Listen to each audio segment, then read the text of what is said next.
नमस्कार दोस्तों, किसान आंदोलन का 56वां दिन है। दिल्ली का मौसम कैसा है आप शायद मेरे पीछे देख पा रहे हो। ज़बरदस्त ठंड, कोहरा। अब ये कोहरा कब छटेगा इसका अंदाज़ा नहीं, लेकिन आंदोलन पर भी एक कोहरा है। किसानों की मांगे सरकार से बैठकें लगातार चल रही है। एक बैठक आज भी है, ये 11वीं बैठक। इस बैठक में क्या होगा शाम के वीडियो में मैं आपको बताऊंगा। फिलहाल मैं चल रहा हूँ सिंघू बॉर्डर की तरफ, वहाँ कुछ इंटरव्यू, कुछ बातें, वो भी मैं वीडियो में बताऊंगा। लेकिन अभी अखबारों का बंडल लेकर मैं घर से चला तो कुछ खबरें दिखी अखबार में। खास तौर से एक खबर, सुप्रीम कोर्ट ने जो कमेटी बनाई 4 सदस्यों की, जिसमें से एक सदस्य भूपेंद्र सिंह मान बाहर जा चुके हैं। 3 सदस्यों की कमेटी अब बच गई है, चौथे कौन आते हैं देखना होगा। उनकी एक कल बैठक हुई थी। उस बैठक के बाद कमेटी के एक सदस्य के हवाले से कई तरह की खबरें अखबारों में छपी। अब वो क्या खबर है, शुरुआत करता हूं मैं। दैनिक जागरण में पहले पन्ने पर एक खबर है, इसको देखिए। इस खबर का शीर्षक है, कृषि कानून वापस लेना किसानों के हित में नहीं। अब अगर इस खबर को ऐसे आप देखें हेडिंग के आधार पर, कृषि कानून वापस लेना किसानों के हित में नहीं, तो क्या लगता है ऐसा बयान किसका हो सकता है? ऐसा बयान हो सकता है बीजेपी नेता का, केंद्रीय मंत्री का, कृषि मंत्री का, प्रधानमंत्री का, केंद्र सरकार और केंद्र सरकार से जुड़े किसी भी नेता मंत्री का, या बीजेपी का, या सत्ताधारी दल का। फिर से रिपीट कर रहा हूं, कृषि कानून वापस लेना किसानों के हित में नहीं। बेहद जजमेंटल और कृषि कानूनों की जबरदस्त हिमायत के साथ ये शीर्षक। अब इसी में नीचे जब देखेंगे, सुप्रीम कोर्ट की ओर से गठित विशेषज्ञ समिति की पहली बैठक में रणनीति पर चर्चा।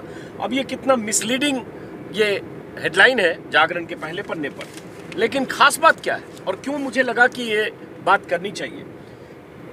बैठक के बाद अनिल घनवत, जो इस समिति के सदस्य हैं, शेतकारी संगठन महाराष्ट्र का जो संगठन है उसके अध्यक्ष है, पहले भी मैंने वीडियो में कई बार बताया है कि उनकी घोषित और सर्वविदित राय है इन कृषि कानूनों के पक्ष में। जबरदस्त घनघोर पक्षधर। कुछ उनके ऐतराज हैं, कुछ संशोधन की बात उन्होंने की है, लेकिन जबरदस्त पक्षधर है इस हद तक कि वो कहते रहे हैं। और समिति में नामित होने के अगले दिन में उन्होंने कहा था कि 70 साल में पहली बार कोई सरकार आई है जिसने रिफॉर्म का ऐसा कानून लाया है, ऐसी हिम्मत की है, इसलिए इस कानून की पक्षधरता जरूरी है। ये उन्होंने बयान भी दिया, उनके हवाले से छपती रही है चीजें, लेकिन उस दिन भी छपी जिस दिन वो समिति के सदस्य के तौर पर नामित होने की खबर थी। अब ये कल की बैठक की खबर में क्या है, बैठक में समिति की चर्चा हुई। समिति की बैठक में रणनीति पर या आगे क्या होगा, कैसे किसान संगठनों से मिलेंगे, इस पर चर्चा हुई। आप सब ये जानते हैं कि जो आंदोलनकारी किसान हैं और आंदोलनकारी किसानों के जो यूनियन है, उन्होंने इस समिति की अहमियत को खारिज करते हुए समिति के सामने जाने और अपना पक्ष रखने से पहले ही दिन इनकार किया था, बल्कि समिति के गठन को भी उन्होंने स्वीकार नहीं किया। तो ये जो बैठक हुई, इसमें किन लोगों से मुलाकात हुई इसके बारे में बहुत विस्तार से जानकारी नहीं है। फिलहाल रणनीति की चर्चा हुई और इसमें खबर है कि समिति के सदस्यों ने कहा है आगे बाकी किसानों से भी मिलेंगे, दूसरे राज्यों में भी जाएंगे, आंदोलनकारी किसानों से भी मिलेंगे। लेकिन मेरा कहने का आशय ये है कि अगर समिति के एक सदस्य अगर फिर वही बात कहते हैं बैठक के पहले ही दिन, अनिल घनवत अगर फिर वही कहते हैं कि 70 वर्षों में जो कानून बनाए गए वो किसानों के हित में नहीं थे, अगर इस बात से शुरू करते हैं बैठक और उसके बाद इन कानूनों की ऐसी पक्षधरता करते हैं, तो आप समझ सकते हैं कि फिर उनकी घोषित राय अगर आज भी है, तो फिर किसान जो आंदोलनकारी किसान हैं उनकी राय अगर उनके सामने रखी भी जाती है तो उसका क्या मतलब है। अब इसमें एक दिलचस्प बात यह है, क्या कहा अनिल घनवत ने वो बताने से पहले, सुप्रीम कोर्ट में कल किसी और मामले की सुनवाई थी।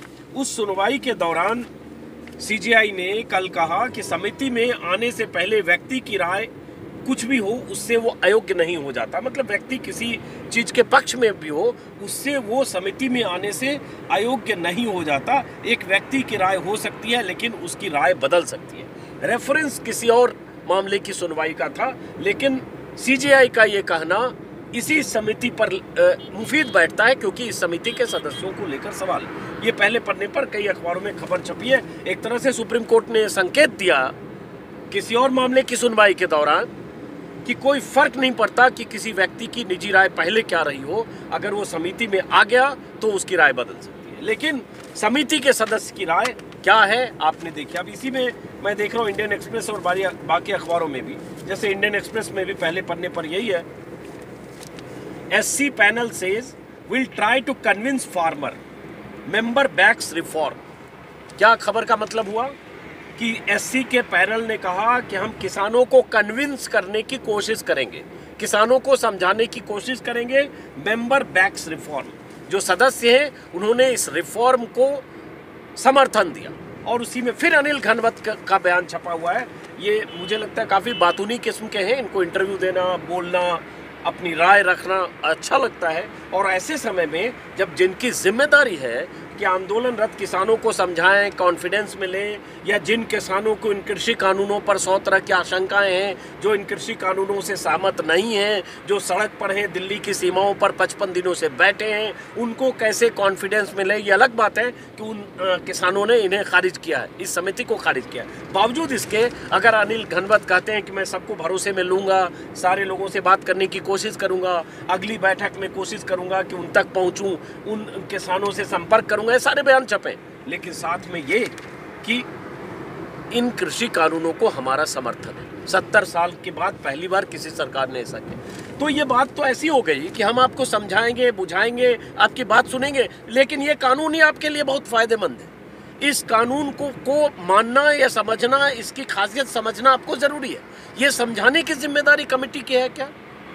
सुप्रीम कोर्ट ने क्या ये समिति इसलिए बनाई कि समिति के सदस्य सरकार जो नहीं समझा पाई ये सिर्फ समझाने का काम करेंगे, या समिति का काम था सरकार की बात सुनती, आंदोलनकारी किसानों की बात सुनती, और जो दूसरे पक्ष हैं किसानों के उनकी बात सुनती, उस समझाने बुझाने या एक दूसरे को की आशंकाओं को दूर करने का कोशिश करती, और उसके बाद अपनी रिपोर्ट बनाकर सुप्रीम कोर्ट में देती। फैसला सुप्रीम कोर्ट को करना है। सुप्रीम कोर्ट ने यही कहा कि हम ज़मीनी हकीकत समझने के लिए हमने कमेटी बनाई। बट ये कमेटी क्या है? कमेटी सरकार की नुमाइंदगी करती हुई प्रतीत होती है, जो सरकार की तरह से बोल रही है कि हम समझाएंगे कि ये रिफॉर्म कितना ज़रूरी है। और अनिल घनवत के हवाले से एक्सप्रेस में जो खबर छपी है उसी के पैराग्राफ में देख रहा था, जिसमें अनिल घनवत ने फिर वही कहा है जो जिसका मैंने आपको जिक्र किया। इसमें कहा है कि हाँ, इसमें अशोक गुलाटी, 3 सदस्य हैं जो प्रमोद जोशी और अशोक गुलाटी भी हैं। प्रमोद जोशी और अशोक गुलाटी को लेकर भी किसान नेताओं को, आंदोलनकारी किसान नेताओं को एतराज है। अशोक गुलाटी ने कहा है, committee members will keep aside their personal ideology, we have to listen to the agitating and other farmers on what they want, our duty is to listen to them and place it before the Supreme Court. सही कहा अशोक गुलाटी ने। हमारा काम है कि हम अपने व्यक्तिगत विचारधारा को किनारे रखकर जो आंदोलनकारी किसान हैं उन्हें सुनेंगे, उनकी बात समझकर उसके बाद सुप्रीम कोर्ट के सामने रखेंगे। गुलाटी ने कहा, सही कहा, मैंने यही कहा कि यही काम होना चाहिए। आगे क्या है जो घनवत साहब का कहना है? Yet Ghanwat, while responding to question from reporters, said, I want to tell the agitating farmers that the laws in place in the country for the last 70 years were not in the interest of the farmers। और फिर वही वकालत कि 70 साल से जो कानून था वो किसानों के हित में नहीं था, और ये कानून कैसे किसानों के हित में है, वही दलील उन्होंने दी है जो मैंने कई बार आपको अपने वीडियो में बताया है। उसी में आगे उन्होंने कहा, urging the unions to sit across the table, Ghanwat said, cooperate with us to bring those reforms, cooperate with the committee, you and we are one, all can sit together। गाड़ी चल रही है इसलिए थोड़ा पढ़ने में दिक्कत हो रही है। मतलब कह ये रहे हैं कि हमें हमारे साथ सहयोग करिए और हमारी बात सुनिए, हम आपकी बात सुनेंगे, सहयोग करिए, और उसके बाद हम एक बेहतर कानून संशोधन या जो भी है उसकी दिशा में काम कर सकते हैं। लेकिन साथ में ये कि ये रिफॉर्म कितना ज़रूरी है। और मैं अभी देख रहा था कि सारे अखबार में मोटे तौर पर घनवत के हवाले से विस्तार से छपा है। जागरण में 3 लाइन और मैं बता दूं जिसमें उन्होंने कहा है कि समिति चाहती है कि किसानों का ये आंदोलन जल्द खत्म हो और उसके बाद इसी में अनिल घनवत के हवाले से इसमें भी है, कृषि क्षेत्र में सुधार की बहुत ज़्यादा ज़रूरत है। यदि इन कानूनों को वापस लिया जाता है तो अगले 50 वर्षों तक कोई पार्टी कृषि सुधार के लिए प्रयास नहीं करेगी। अब देख लीजिए, बहुत क्लियर कट कहा कि अगर इन कानूनों को वापस लिया जाता है तो 50 सालों तक कोई सरकार कृषि कानूनों के लिए प्रयास नहीं करेगी। तो ये तो बीजेपी नेता या कोई सरकार के नुमाइंदे की हैसियत से बात कर रहे हैं, उसी तरह की भाषा में बात कर रहे हैं। और अब भी बात कर रहे हैं जब वो कमेटी के सदस्य हैं। सुप्रीम कोर्ट ने कहा कि कमेटी के सदस्य की राय कुछ भी हो सकती है पहले, और उसके बाद राय बदल सकती है, हो सकता है मुमकिन हो, लेकिन यहाँ तो ये राय बार बार जाहिर कर रहे हैं कि उनकी राय क्या है। इन्हीं को किसानों की बात सुननी है, आंदोलनकारी किसानों की भी सुननी है। हालांकि वो नहीं सुनाने को तैयार है, वो अलग पहलू, लेकिन इनकी तरफ से जो दिख रहा है वो क्या दिख रहा है। इसी तरह से अमर उजाला में इस कमेटी के आगे कमेटी की क्या योजना है उसके बारे में है कि आंदोलनकारियों के द्वार पहुंचेगी समिति और पहली बार तैयार हुई रूपरेखा। घनवत ने बताया कि भावी कार्य योजना तैयार हुई है, हम कई राज्यों का दौरा करेंगे, पंजाब, हरियाणा, MP, UP, महाराष्ट्र समेत अन्य राज्यों के दौरा करने पर सहमति बनी। कमेटी किसानों की मौजूदा स्थिति और उसका कारण समझने की कोशिश करेगी और एक सिफारिश देगी। अब ये सारी बात, सबसे बड़ी बात ये है, और उसके बाद हम आंदोलनरत किसानों से हर हाल में बातचीत की गुंजाइश तलाशेंगे, ये उन्होंने कहा। तो मेरा इस वीडियो का मकसद दोस्तों ये बताने का था कि अगर कमेटी के सदस्य इस नज़रिए के साथ, इस राय के साथ, इस पूर्व निर्धारित, जिसको कहते हैं ना प्री डिसाइडेड ओपिनियन के साथ अगर मीटिंग करेंगे तो जो या अपनी रिपोर्ट बनाएंगे या किसानों से बात करेंगे, संवाद करेंगे, तो आंदोलनकारी किसानों की जो आशंका है कि इस कमेटी में अपनी बात रखने का कोई मतलब नहीं है, और ख़ासतौर से जब तीनों सदस्य कमेटी के बचे हुए तीनों सदस्य अगर घोषित तौर पर सरकार समर्थक हैं या कानून समर्थक हैं, तो इसका मतलब क्या है। तो कुल मिलाकर अब कमेटी की अगली बैठक में क्या होता है ये देखना है। सरकार के साथ जो किसान नेताओं की बैठक होती है, आंदोलनकारी किसान नेताओं की, वो भी देखना है। और साथ में मैं सिंघू बॉर्डर जा रहा हूँ, उसके बाद सिंघू बॉर्डर पर क्या चल रहा है, कुछ किसान नेताओं से बात करने की कोशिश करूँगा। तो आप अगले वीडियो में मुलाकात होगी। मौसम आप फिर एक बार तस्वीर बाहर की देख पा रहे हैं, ज़बरदस्त कोहरा है, और ये कोहरा दिल्ली के आसमान पर भी है और इस आंदोलन पर भी। अब देखते हैं, कोहरा छटने का इंतज़ार आंदोलनकारी किसान भी कर रहे होंगे, उनकी मुश्किलों का आप अंदाज़ा लगा सकते हैं इतनी ठंड और कोहरे में। फिलहाल इस वीडियो को खत्म करते हैं दोस्तों, फिर मुलाकात होगी किसी और वीडियो में। नमस्कार।